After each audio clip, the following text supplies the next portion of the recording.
The Greens.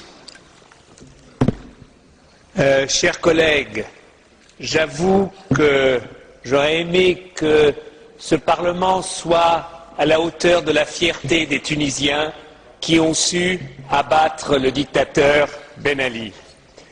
Chers collègues, le dictateur est tombé, mais la dictature, la structure de la dictature existe toujours en Tunisie.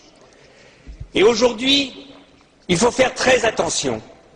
Des gouvernements européens, la majorité de ce Parlement ont pendant des années soutenu la structure de la dictature et le dictateur tunisien.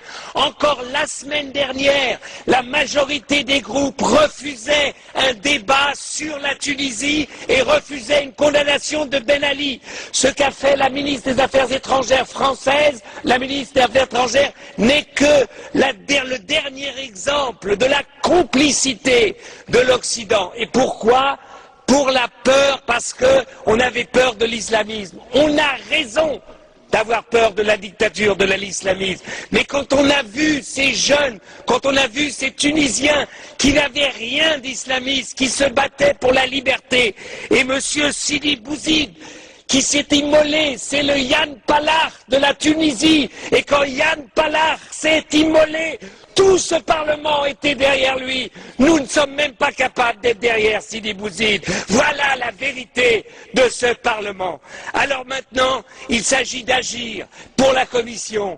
Il s'agit simplement de dire une chose, de dire aux Tunisiens, une élection démocratique dans un pays qui vient de sortir de la dictature ne se fait pas en 2 mois. Il n'y a pas une base de démocratie. La liberté d'expression, les médias, les radios, la télévision n'existent pas. Il n'existe qu'une imprimerie d'État. C'est pour cela que je demande à la Commission qu'elle prenne l'argent de l'accord d'association et qu'elle mette cet argent au service de la liberté d'expression en Tunisie et non pas au service d'organisations gouvernementales tunisiennes. Deuxièmement, le gouvernement de transition n'est pas un gouvernement d'unité nationale. Pourquoi ? Parce que la majorité de ceux qui sont battus ou qui sont en exil ne sont pas encore rentrés, ne sont pas reconnus.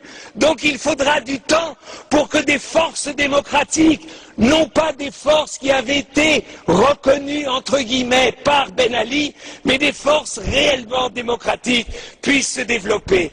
L'Union européenne doit démontrer que pour nous, ce qu'il se passe en Tunisie, c'est la clé de la compréhension et de l'espoir pour tous les pays arabes. Tous les pays arabes, tous les pays arabes, tous les pays arabes. Démocratie et islam veulent aller de pair. Et si nous sommes capables de soutenir la démocratie tunisienne en train de naître, eh ben nous verrons qu'en Égypte, en Jordanie, en Syrie et partout, le peuple et les peuples vont s'élever contre leurs dictateurs. Nous avons une responsabilité, nous tous ici, parce qu'enfin, des Tunisiens, donc une partie du monde arabe, nous montre que l'espoir de liberté qu'on a vu en 89 dans les pays de l'Est, ce même espoir est aujourd'hui en train de naître dans un pays comme la Tunisie, demain en Algérie, après-demain en Égypte ou en Jordanie. Donc, c'est pour ça que c'est inimaginable que ce Parlement, eh bien, reste assis, dit « Oh oui, peut-être, on ne sait pas. On ne savait pas en 89 ce qu'allait devenir la Pologne. On ne savait pas, avec Gorbatchev, ce qu'allait devenir la Russie. Si à chaque fois que les peuples demandent la liberté, on leur demande une assurance, qu'ils nous disent que c'est sûr que ça ira dans une direction, on ne soutiendra jamais la liberté. On ne la soutiendra jamais. Et c'est pour cela que je demande à la Commission, bougez, donnez, montrez aux Tunisiens que maintenant la réelle politique, c'est la politique de soutien à la démocratie et non plus à la structure de la dictature.